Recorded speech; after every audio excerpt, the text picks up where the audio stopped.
Ton nom sur Facebook, c'est Hervé Ngoma le poète.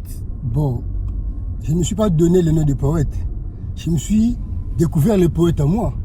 Donc, je veux dire que le poète est une substitution de ma nature.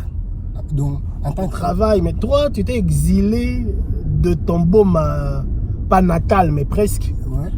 à Kinshasa pour faire de la poésie. Donc, tu as quitté Boma pour faire de la poésie. Quant à ce qui me concerne, la poésie est une façon pour moi d'aimer la vie, de me sentir vivre, quoi. Alors, à Boma, ou soit Boma est une petite ville et puis moins ouverte à la culture. J'ai commencé à me sentir étouffé dans ma passion de poète. Voilà pourquoi je me suis décidé de quitter Boma pour Kinshasa. Kinshasa, malgré tout ce que l'on dit d'elle, Kin est une grande ville ouverte et chaque scène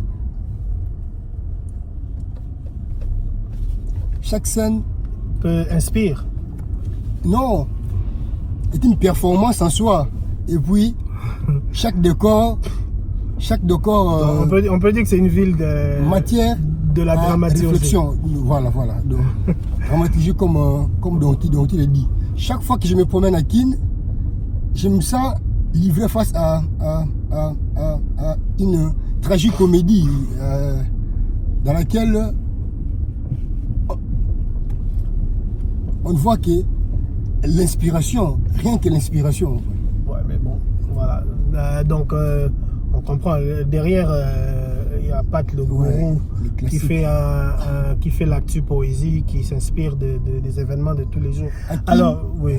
À Kin, tous les jours, on est face à une dramaturgie. Donc, je peux dire que c'est un événement. Une ville avec une dramaturgie éternelle. Oui. Alors, mais est-ce que le poète de Boma et le poète de Kinshasa, il y a quelque chose qui a changé? Beaucoup de choses. Beaucoup de choses ont changé parce que là-bas, j'étais presque le seul poète. Il y avait notre ami Marcel Diamal qui était aussi poète, mais lui s'est donné souvent au rap. Donc j'étais presque le seul poète. Il y avait quelques-uns que j'avais rencontrés tantôt, mais qui n'avaient pas la passion que moi j'avais. Voilà. Donc, en tout cas, il n'y avait pas assez de poètes. Il n'y avait pas de poètes. Voire même, il n'y a même pas des bibliothèques dans les vrais sens. Tu as le droit d'intervenir. Hein, ouais. Alors donc, est-ce qu'aujourd'hui tu peux dire que tu es un poète quinois ou tu es resté quand même un poète, on va dire, à Kinshasa on dit Mouvila. Mouvila, bon. En tout cas, j'aime beaucoup le côté Mouvila. Je suis villageois. Ok. Je l'accepte. L'accent n'est pas parti problème. totalement. Voilà. Je l'accepte totalement. Je suis villageois, mais un villageois très ouvert. Très ouvert. Parce que déjà, j'étais au port. Donc, au port, on était en contact avec le monde. Le monde entier. Ouais. Après, tu as publié un recueil de poèmes, Afrique, mon Afrique. Tu viens de Boma. Tu es tombé amoureux de la ville de Kinshasa. Et dans ce recueil, il y a par exemple un poème sur Gambela, oui, qui moi me plaît beaucoup. Et tu es très ouvert sur l'Afrique. Ouais. Ça veut dire pourquoi pour toi être panafricaniste ou être africaniste? Je ne sais pas comment tu te définis toi-même. La passion de l'Afrique m'était venue après avoir lu la pensée et les opinions des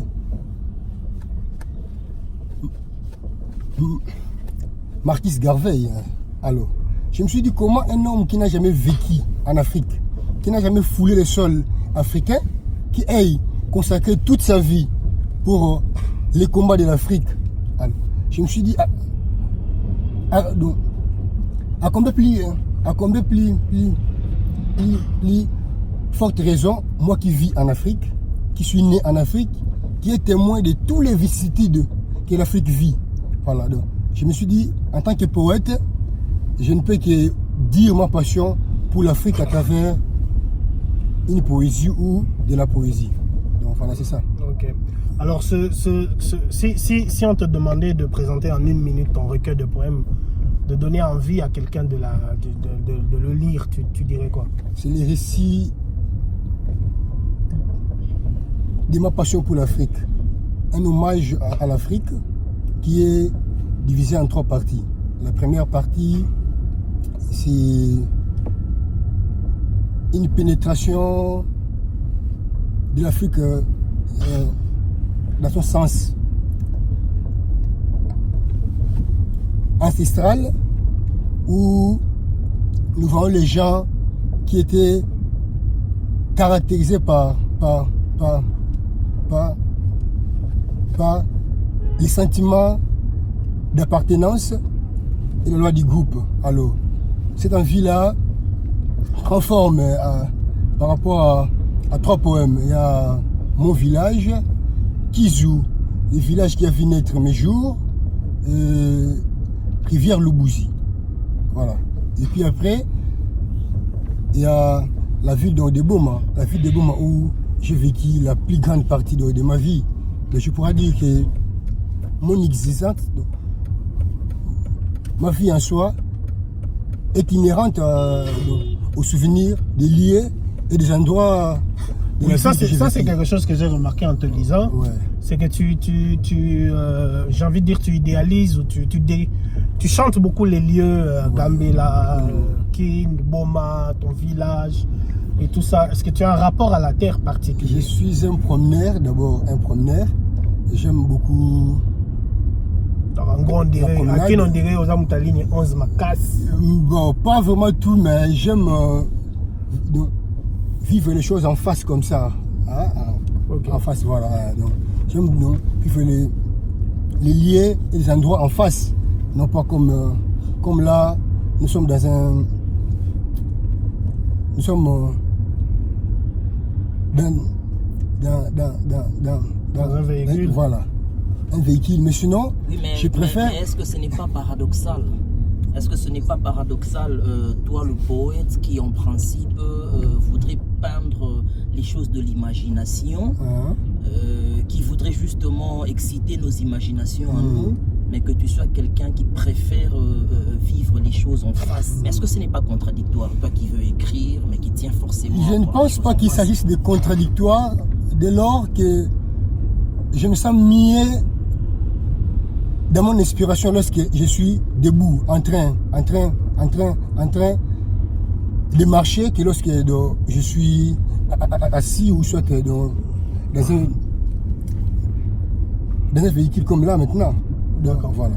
Alors, mais donc voilà, il y a ce recueil-là et tu te positionnes comme le poète. Être poète, c'est plus que posséder la connaissance de. C'est d'abord quelque chose qu'on a en soi. Il y a à cause de la poète et puis à ça, il bien. Le monde il est exceptionnel. Donc on était en train de parler du fait que tu es quelqu'un de très lié, je veux dire, au lieu, aux endroits, à l'observation. Tu dis que tu te promènes et tout ça. Alors, mais au-delà de ça, comment tu peux définir toi ton style? Qu'est-ce qui caractérise le plus ton style? Ce qui caractérise mon style, je me dis toujours que je suis un poète de l'évocation des souvenirs. J'évoque les souvenirs des endroits, des lieux, des personnes, des réalités et de tout ce que je vis. Voilà. Que ce soit au passé, au présent comme au futur. Souvenirs du futur, c'est un peu limite quand même, non? Ouais, là, tu parles des souvenirs, ça c'est des sources d'inspiration. Ouais. C'est un peu le fond, quoi. Ouais. Si je dois parler en juriste. Mais dans la forme, Comment se caractérise ton écriture? Quand j'ai commencé, j'avais écrit un poème pour une fille. J'ai montré à mon prof de français, il a dit c'est un poème, mais c'est pas la poésie parce que ça manque des rimes, ainsi de suite. J'ai pris 2 ans pour apprendre la versification française. Après, j'ai commencé par écrire des poèmes avec des rimes, ainsi de suite. Mais je me suis rendu compte que c'était une façon de se limiter. L'inspiration ne connaît ni rime, ne connaît ni principe, ni quoi. Donc, je me suis dit, moi, s'il faut que ça rime, je vais rimer. Et s'il ne fallait pas que ça rime, je vais écrire. Pourquoi tu écris au fait? Pourquoi j'écris? Voilà, pourquoi j'écris? Parce que j'ai des choses à dire, premièrement. Et je sens cet appel à moi. Donc, à chaque fois que je suis devant un événement, un paysage, un souvenir, je me dis qu'il faut que j'écrive. Donc, je sens le poète en moi. Je sens l'écrivain en moi. Il y a quelque chose qui te dicte. Ouais, voilà. Et puis aussi, souvent, c'est que j'écris, arrive que moi-même, je n'ai pas la maîtrise, mais ça vient. Et voilà pourquoi je n'écris pas quand ça ne vient pas. Donc, je n'écris que quand il y a l'appel pour écrire. Donc, je n'écris pas pour écrire. Non, non, non. J'écris lorsque je suis inspiré et que donc, il faut que j'écrive et donc j'écris. D'accord. Alors, on parlait tout à l'heure des projets que tu as en tant qu'écrivain. Est-ce que tu as... Quels sont tes projets? Est-ce que tu comptes explorer d'autres genres littéraires que la poésie? J'ai un projet d'une biographie. Au-delà d'être un poète, je me suis découvert aussi les talents des critiques d'art? Non, des biographes, quoi. Okay. Biographes, ouais. Au-delà de cela, c'est beaucoup plus mon côté théoricien d'art contemporain qui m'intéresse. Parce que là, il faut être utile à l'art congolais qui souffre ou qui manque des gens pour en parler, ouais, pour en parler et théoriser. Mais j'ai déjà fini mon deuxième recueil, Cris des entrailles, que je vais soumettre de bientôt à mon éditeur. Donc, mes projets... Tu vas garder le même éditeur, ton éditeur est canadien, oui, c'est ça? Oui, je garde le même éditeur. Dès lors que nous sommes encore en bon terme, je garde le même éditeur et puis la qualité de son travail n'est pas mal. N'est pas mal, c'est vrai qu'il y a quelques remarques, mais on va améliorer. Ouais. En tout cas, je vais rester écrivain toute ma vie. Je vais rester écrivain toute ma vie et théoricien d'art contemporain parce que je me suis rendu compte que l'art congolais a besoin des gens pour l'écrire, pour le vulgariser. Ouais, vulgariser et puis pour pérenniser sa mémoire. Voilà. Alors on va peut-être finir sur ça. Quels sont les auteurs qui t'ont le plus marqué en tant qu'écrivain, qui ont eu une influence sur toi? J'ai lu presque toute la littérature française, quelques écrivains du monde, les écrivains congolais aussi, mais en tant que poète d'abord, c'est plus le poète malgache, Jean-Joseph Rabia-Rivelo, qui m'a le plus marqué en tant que tel. Son style libre et profond m'a beaucoup impressionné. Il écrit librement, mais avec une telle profondeur qu'on sent sa peau bouillonner en le lisant. Donc, voilà pourquoi...